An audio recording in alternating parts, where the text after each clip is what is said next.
திமுக என்கிற தீய சக்தியை அவங்களுடைய அதிகார துஷ்பிரயோகம்,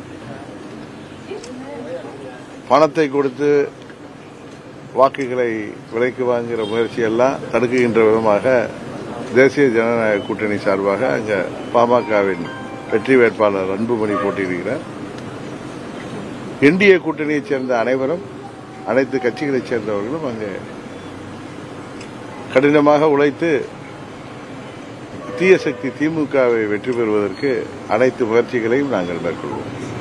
பிரதான எதிர்கட்சியா அதிமுக இருக்கு. விக்கிரவாண்டி தேர்தல் அவங்க போட்டியிடல, அது மட்டும் இல்ல தேமுதிகவும் போட்டியிடல. இந்த மாதிரி கட்சிகள்லாம் போட்டியிடாது எப்படி தேர்தல் ஒரு ஆவரேஜா மக்களுக்கு சமாதான தேர்தலா இருக்குமா? அந்த தேர்தல் எப்படிப்பட்ட தேர்தலா இருக்கும்? மக்களுக்கு சமாதானம்னா என்னன்னு புரியல. அது ஒரு தேர்தலா கரெக்டான தேர்தலா நடக்குமா? ஒரு ஆளுங்கட்சியும் எதிர்கட்சியாகிய என்டிஏ கூட்டணியை சேர்ந்த பாமகவும் போட்டிடுறோம். அது இன்னொரு கட்சி பயந்துட்டு பின்வாங்கினா அதுக்காக என்ன பண்ண முடியும்? அவங்களை பிடிச்சி இழுத்துட்டு வந்தா நிறுத்த முடியும் அங்க வேட்பாளர்.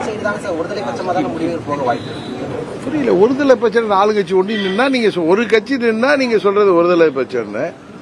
இப்ப இந்த மக்கள் விரோத திமுக ஆட்சிக்கு ஒரு பாடம் புகட்டுகின்ற விதமாக இந்த தேர்தலில் என்டிஏ கூட்டணி எதிர்த்து நிற்கிறோம்.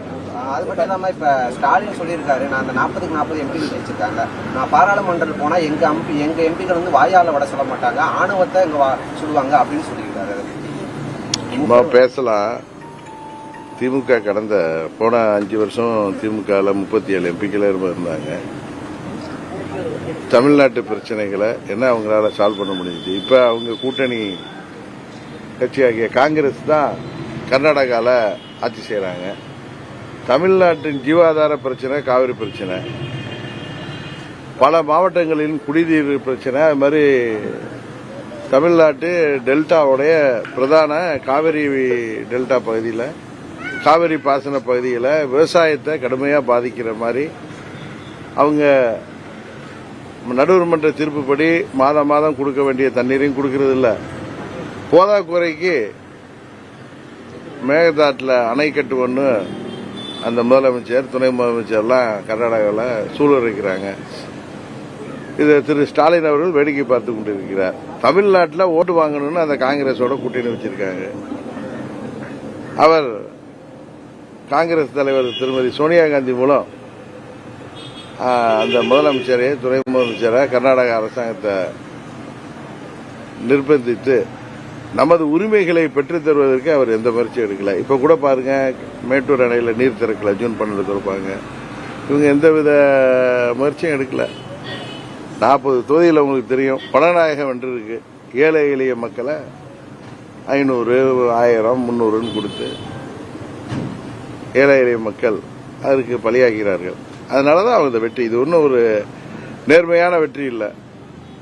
இது ஒரு தவறான ஒரு முறையில் அவங்க வெற்றி பெற்றிருக்காங்க. ஓட்டுக்கு பணம் கொடுத்து ஏழை எளிய மக்களை, தினக்கூலிகளாக உள்ளவர்களை, வறுமை கோட்டுக்கு கீழே உள்ளவர்கள் பணத்தை கொடுத்துட்டு நாங்கெல்லாம் ஓட்டுக்கு பணம் கொடுத்துருக்கோம். அது மாத்திரம் இல்லை, மகளிருக்கு குடும்ப தலைவிக்கு 1000 ரூபாய் கொடுத்துருக்கோம்.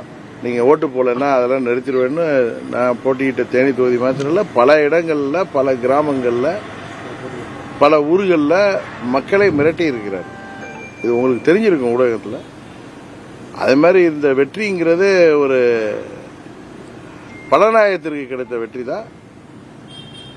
இதே மாதிரி தான் அவங்க ஏற்கனவே இது மாதிரி வெற்றி பெற்றுட்டு அடுத்த தேர்தலில் மண்ணை கவிதை தெரியும். இது சட்டமன்ற பொதுத் தேர்தல் வரப்போ இந்த பணத்தெல்லாம் மக்கள் பெரிதுபடுத்தப்பட்ட. இப்போ ஆந்திராவில் பாருங்க, அவர் ஜெகன்மோகன் ரெட்டிக்கு எதிராக எப்படி மக்கள் அங்கே ஓட்டுக்கு 2000, 3000 எல்லாம் கொடுத்து கூட பார்த்தாங்க. 10 தொகுதி 11 தான் ஜெயிச்சாங்க. 2011 எப்படி திமுக மண்ணை கவியதோ அதுபோல 2026 மண்ணை கவும். எடப்பாடி பழனிசாமி இந்த தேர்தல் இடைத்தேர்தலில் போட்டியிடாததுக்கு வந்து சிதம்பரம் என்ன சொல்லியிருக்காருன்னா, மேலிடத்துல இருந்து வந்த உத்தரவு, அதன்படி தான் எடப்பாடி பழனிசாமி இந்த இடைத்தேர்தலில் போட்டியிடலைன்னா எக்ஸ்தல பலத்தில் சொல்லியிருக்காரு. அப்ப பாஜகவோட எடப்பாடி பழனிசாமி கூட்டணி இருப்பதாக அவர் சொல்லியிருக்காரு. சிதம்பரம் வந்து காங்கிரஸ்ல உள்ள தலைவர், அவர் எதை வேணாலும் அரசியலுக்காக பேசலாம். அப்படி பார்த்தா பாராளுமன்ற தேர்தலில் அவங்க போட்டியிட்டதுன்னா எங்களுடைய வெற்றியை பாதிக்கிறதுக்காக திமுகவோட பி டீமா போட்டியிட்டாரு. உங்களுக்கு தெரியும், அது மக்களுக்கு எல்லாம் தெரிஞ்சு போயிடுங்கிற பயத்துல இந்த முறை அவங்க போட்டியில்லை, தோல்வி பயத்துல தான் போட்டியிடாம இருக்காங்க. ஏன்னா ஏற்கனவே பாராளுமன்ற தேர்தலில் கூட அவங்க அங்க விழுப்புரத்தில் நிறைய ஓட்டுக்கெல்லாம் பணம் கொடுத்து நிறைய செலவு பண்ணி 60,000 ஓட்டு வாங்கியிருக்காங்க, நிக்கலையே. வேணா இந்த தேர்தலில் அவங்களால அது முடியாது அப்படிங்கிற பயம். ஆனா அவரு என்ன சொல்ற, பழனிசாமி தேர்தல் ஆணையத்து மேல பழி போடுறாரு. ஆளுங்கட்சி இப்படி இவங்க 2019 என்ன பண்ணாருங்க, என்ன செய்து வெற்றி பெற்றார்? 2019 இடைத்தேர்தலில் பழனிசாமி என்ன செஞ்சாரோ அதான் திமுக ஈரோடு கிழக்கில் செஞ்சாங்க. இவர் தான் இப்ப 2026 திமுக சும்மா கை கட்டிட்டு அப்படியே காந்தியா மாறிடுவாங்களா? இதே மாதிரி தான் இருக்கும். அப்பயும் இதே தேர்தல் ஆணையம் தானே இருக்கும். அப்ப என்ன சிலோன்ல இருந்து தேர்தல் ஆணையம் தேர்தல் நடத்த போதா, இல்ல பாகிஸ்தான் தேர்தல் ஆணையம் தேர்தல் நடத்த போதா, இல்ல ஐநா சபை ஸ்பெஷலா ஒரு தேர்தல் ஆணையத்தை நியமிக்க போதா? அவங்களுக்கு தெரியும், தேர்தல் நின்னா இந்த போட்டி திமுக கூட்டணிக்கும் என்டிஏ கூட்டணிக்குமான தேர்தலாக மாறிடும். இன்னொன்னு அங்க பாமகவும் ரொம்ப ஸ்ட்ராங்கா ஃபைட் பண்ணுவாங்கன்னு தெரியும். அதனால பயந்துகிட்டு அவங்க புறமுதுகிட்டு ஓடி இருக்கிறாங்க. இதுக்கு அவர் என்ன காரணம் வேணா சொல்லலாம். இன்னொன்னு பல இந்த புள்ளி விவரங்கள் எல்லாம் தப்பா சொல்றாரு. நீங்க ஊடகங்கள்லாம் எங்களை கேள்வி கேட்கறீங்க, ஏன் பழனிசாமி கிட்ட கேட்க மாட்டீங்க? ஏற்கனவே 19% வாங்கினோம், இப்ப அதை விட கூடன்னு பொய் சொல்றாரு. ஏற்கனவே 20 தொகுதிகளில் 19% வாங்கினாங்க. ஆனா அப்ப அந்த 20 தொகுதிகள்லயும் ஆவரேஜ் பாத்தீங்கன்னா 33% வாங்கியிருக்காரு, 33% மேல. இப்ப அந்த 20 தொகுதிகளை நீங்க போன 19 தேர்தலில் அவங்க போட்டியிட்ட 20 தொகுதிகளை நீங்க இப்ப வாக்கு சதவீதம் பாத்தீங்கன்னா 13-14% வாக்கு சரிஞ்சிருக்கு. இதுதான் உண்மை. இதுல நீங்க உங்களுக்கு தெரிஞ்ச விஷயம். அது மாதிரி 1% இப்ப 32-34 தொகுதியில் நின்று வாங்கிய ஓட்டு. அவர்கள் எவ்வளவோ பணபலத்தோட எவ்வளவோ அவர்களும் ரெட்டையிலையை காட்டி மக்களை ஏமாத்தலாம்னு நினைச்சாங்க. எப்படி திமுக பணநாயகத்தின் மூலம் 300, 500, 1000 கொடுத்து ஜெயிச்சாங்களோ அது மாதிரி இவங்க நிறைய பணம் கொடுத்து நிறைய தொகுதிகளில் அவங்க டெபாசிட் காலியா இருக்காங்க. உங்களுக்கு தெரியும், தேனியில நான் 1 பைசா ஓட்டுக்கு கொடுக்கல, அப்படி இருந்தும் கிட்டத்தட்ட 3 லட்சம் ஓட்டு வாங்கியிருக்கேன். அங்க திமுக 500 ரூபா, 300 ரூபா, மறுபடியும் 200, 300 கொடுத்து தான் இந்த வெற்றி பெற்றிருக்க முடிஞ்சிச்சு. அங்க ஏடிமிக்கே டெபாசிட் போயிருக்கு. இங்க உங்க தொகுதியில சிவகங்கையில நீங்க ஏடிமிக்கே தப்பிச்சு ஒழிச்சு வந்திருக்கு. போன தேர்தலில் அவங்க வாக்கிய ஓட்டு என்னன்னு தெரியும். ராமநாதபுரத்தில் டெபாசிட் போயிருக்கு. தென் மாநிலங்கள்ல, தென் மாவட்டங்கள்ல எனக்கு தெரிந்த 9 தொகுதிகளில் அவங்களுடைய வாக்கு சதவீதம் கடுமையா சரிஞ்சிருக்கு. 14-15. ரெட்டையில இருந்தும் இன்றைக்கு தவறானவர்கள் கையில் ரெட்டையில இருக்கிறதுனால மக்கள் அதை புரிந்து கொண்டு அவர்களை புறந்தள்ளி விட்டார்கள். சசிகலா சொல்லியிருக்காங்க, காலம் கழிந்து விட்டது, என் பார்வை நேர்வையா இருக்கு, என்னோட பார்வை வேற மாதிரி இருக்கு, எல்லாமே மாறும் அப்படின்னு சொல்லியிருக்காங்க. அப்பனா எல்லாரும் ஒண்ணு சேர போறீங்களா, இல்ல வேற வாய்ப்புகள் இருக்கா? நான் உங்களுக்கு சொல்லிட்டேன், மற்றவங்க பேசிட்டோம். அமமுகவின் நிலைப்பாடு கிளியரா சொல்லிட்டேன். 2017 அம்மா மக்கள் முன்னேற்ற கழகம் தொடங்கிய போது என்ன காரணங்களுக்காக தொடங்கினோன்னு தெரியும், என்ன சூழ்நிலை இருந்ததுன்னு உங்களுக்கு தெரியும். அந்த சூழ்நிலையில எந்த ஒரு மாற்றமும் இல்லை. அதே சூழ்நிலை, அதே காரணங்கள் தொடர்கிறது. அதே பழனிசாமி இன்னும் சொல்ல போனா இன்னும் 17 விட இன்னும் இப்பொழுது ஒரு அராஜகம் பிடித்த பழனிசாமியா பன்னீர்செல்வத்தையே வெளியேற்றிவிட்டு தன்னிச்சையா போன தேர்தலில் போட்டிக்கிட்டு இப்பொழுதும் தேர்தலில் நிக்கலன்னு முடிவெடுத்து அந்த அங்க உள்ள நிர்வாகிகளும் தொண்டர்களும் எவ்வளவு கும்பிரி போயிருக்காங்கன்னு தெரியும். பழனிசாமிங்கிற தீய மனிதர் அதுல பொதுச் செயலாளர் இருக்கிற வரைக்கும் அவர்களுடைய சேர்வது எப்படி சாத்தியமாகும்? அதனால அம்மா மக்கள் முன்னேற்ற கழகத்தை பொறுத்தவரை 2017-18 இருந்த சூழ்நிலையும் காரணங்களும் அப்படியே இருக்கிற காரணத்தினால் நாங்கள் மீண்டும் ஒன்றிணைங்கிற வார்த்தைக்கே இடமில்லை.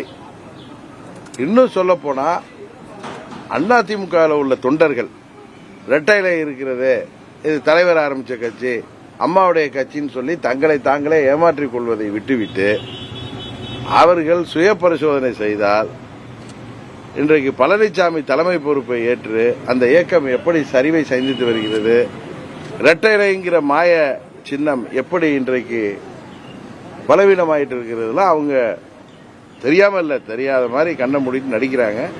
அவர்கள் விழிக்காத வரை, அவர்கள் எல்லாம் நல்ல முடிவு எடுக்காத வரை அவர்களோடு நாங்கள் சேருவது என்கிற வாதமே இல்ல கேள்வியோ நீங்க கேட்கிறது தவறு என்று நான் தாழ்மையா சொல்லிக்கொள்ள கடமைப்பட்டிருக்கிறேன். 2019 39 பார்லிமெண்ட் வெற்றி போட்டோம், அதுக்கு சட்டமன்றத்தில் தொடர்ச்சியாக வெற்றி போட்டோம். இப்போ 40 ஜெயிச்சிருக்கோம், 40 ஜெயிச்சிருக்கோம்.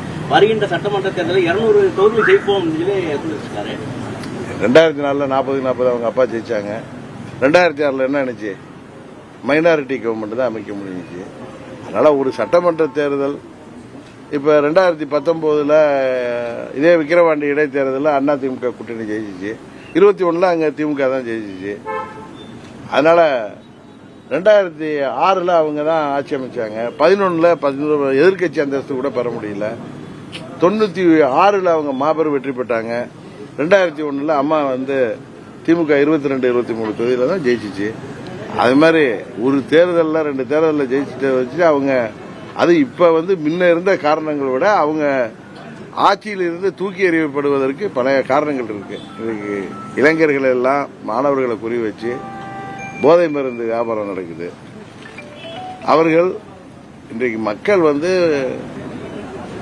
ஏதோ பாராளுமன்றத்தில் அவங்க வெற்றி பெற செய்திருக்காங்கன்னா அதுக்கு பின்பு ஒரு பெரிய மக்கள் முடிவெடுப்பார்கள். 2026 பாருங்களேன் திமுக எப்படி ஒரு நிலையை சந்திக்கும் என்பதை பாருங்க. கோடநாடு விவகாரமா சசிகலா வந்து கடுமையாக இருக்காங்க, பல நாள் கழிச்சு இருக்காங்க, நடவடிக்கை எடுக்கல திமுக அரசு அப்படின்னு ஆமை வேகத்துல போகுது. அதாவது பொதுவா எல்லாரும் சொல்றது, நிறைய அரசியல் வல்லுநர்கள், நிறைய பேர் அரசியலை கூர்ந்து கவனிப்பவர்கள் சொல்வது திமுகவிற்கு பழனிசாமி இருக்கிறது அவங்களுக்கு கன்வீனியன்டா இருக்கு. ஒரு அந்த கட்சி எதிர்கட்சியா இருக்கிறது தங்களுக்கு சாதகமான சூழல் இருக்கு. அந்த கட்சி பலவீனமாயிட்டு இருக்கு. இரட்டைலையை வைத்துக் கொண்டு அவர்கள் பணபலத்தை வைத்துக் கொண்டு ஏதாவது செய்வது என்டிஏ கூட்டணியின் வெற்றி வாய்ப்பை பாதிக்கும். அதனால நம்ம வந்து நமது இயக்கம் வலுவாக தெரிவதற்கு நிறைய வாக்கு, அதனால பிரிவதனால் வாக்கு கிடைப்பதற்கு சாதகமாக இருக்குங்கிறதுனால பழனிசாமி அவர் தேர்தல் நேரத்தில் 21 என்னென்னலாம் சொன்னாரு, இந்த பழனிசாமி கும்பலை பத்தி என்ன சொன்னாரு தெரியும். அவர் வந்து அவங்கள இன்றைக்கு திமுகவுடைய பி டீமா பழனிசாமி அவர்கள் செயல்படுகிறார்கள். இன்னும் சொல்ல போனா சிதம்பரம் அவர்கள் திசை திருப்புற மாதிரி சொல்றாரு. திமுகவுக்கு வெற்றி வாய்ப்பை கொடுப்பதற்காக தான் பழனிசாமி தேர்தலிருந்தே ஒதுங்கி இருக்காருன்னு நாங்கெல்லாம் நினைக்கிறோம். நாம் தமிழர் கட்சி முன்னாடி வந்து பாத்தீங்கன்னா சின்னத்தை இழந்துச்சு. இப்ப சின்ன எல்லாமே போட்டிட்டு ஒரு 3வது இடத்துக்கு வந்திருக்காங்க. அவங்களோட வளர்ச்சி அவங்க சில இடங்கள்ல 2வது இடத்துக்கு வந்திருக்காங்க. இப்ப அவங்களோட வளர்ச்சி 2வது இடத்துக்கு வந்திருக்காங்க. சில இடங்கள்ல சார் 3 2 3 தவறா சொல்றீங்க. 2 வரல, 3 4 தான். 2 இடத்துக்கு எங்கேயும் வரல. எங்கேயும் வரல. வேற 3 4 வளர்ச்சி 10% 8% மேல வாக்கு கொடுத்து அவங்க கட்சி அந்தஸ்தை பெற்றுட்டாங்க. அதை பத்தி வாழ்த்துக்கள். ஒரு கட்சி அதே மாதிரி தேர்தலில் 8% வாக்குகள் பெற்றிருக்கிறது வாழ்த்துக்கள் தெரிவிக்கிறது.